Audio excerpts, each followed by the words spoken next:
Hi, my name is Jason Salemi. I'm an associate professor of epidemiology at the University of South Florida College of Public Health. And this is going to be a very quick video addressing a counting issue on probable cases reported daily by the CDC. This issue has come up because I have a visualization on my dashboard that allows the user to select the state of interest, and all it does is it presents the 7 and 14-day moving averages on case counts based on reported cases, and it gives them a lot of other information, as you can see here in the tooltip when they hover over the image.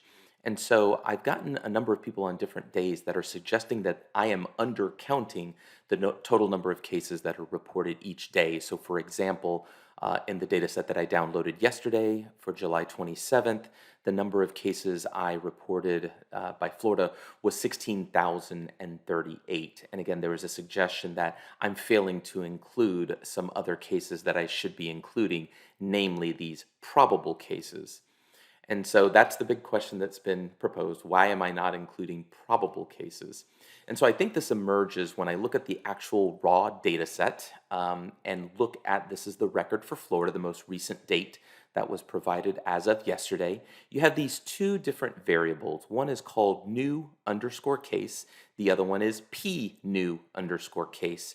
And you can see that this is what I'm reporting, the 16,038 cases on July 27th for Florida.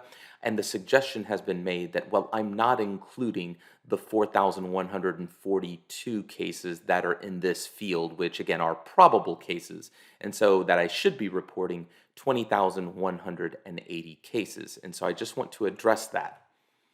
So first of all, if you look at the data dictionary for this data set, you can see those two variables down at the bottom. New case is not the number of new confirmed cases, it is the number of new cases. In my head, that means all confirmed and probable cases. If you look at P new case, it's the number of new probable cases. So when I first looked at this, I thought, well, new case gives me all cases, both confirmed and probable, and the probable just explicitly specifies how many of those were probable. So let me take it a step further.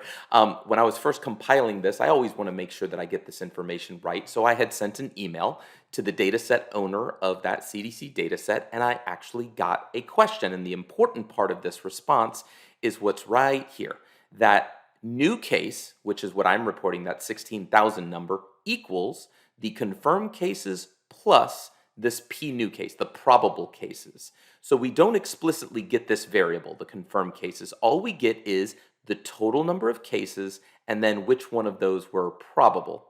And so the two big takeaways from this is new underscore case, that 16,000 number that I am using, already includes probable cases. So adding new case and P new case to get that 20,000 number would double count the probable cases. And so the really important question is, what do we even mean by probable case? Well, in this context, again, if you go into the data set and you look at the links that they provide, they basically say we're adopting the coronavirus disease 19, COVID-19 definition from August 5th, 2020. And again, what's really important for this is to be a confirmed case, it needs to basically be based on a molecular amplification test, which means a PCR test.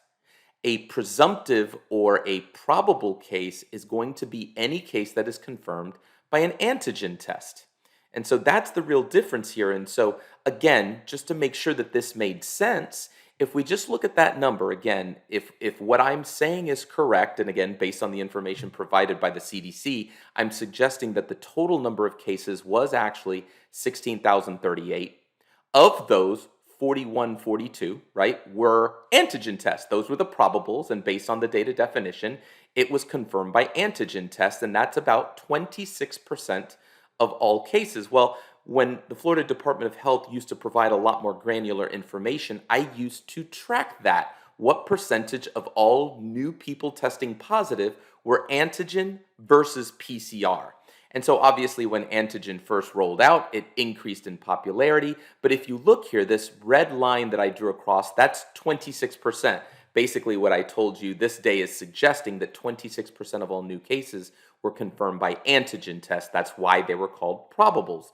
Well, if you look, I was tracking this until, they removed the reporting. So let's say towards the, March, April, May, you can see that the tendency was somewhere between 25 and 30% of all new cases each day were antigen tests. So my point is, this makes sense. This interpretation of the data makes sense. And again, going back to the information that I got, the important thing is if I were to add new case to P new case, I'd be double counting probable cases. And so suffice it to say that I just feel comfortable that what I continue to report on my dashboard based on the appropriate variable is capturing the total number of new cases, both confirmed and probable. That is both PCR and antigen confirmed in a day. If I were to report combining the 16,000 with the other 4,000, I'd be double counting the probable cases. So hopefully that clarifies this issue. I know it was a little quick, but if you have any additional questions, you can continue to contact me. But I did reach out to the CDC just to make sure that I was doing this right, and I feel pretty confident with the numbers for all states. All right, thanks so much.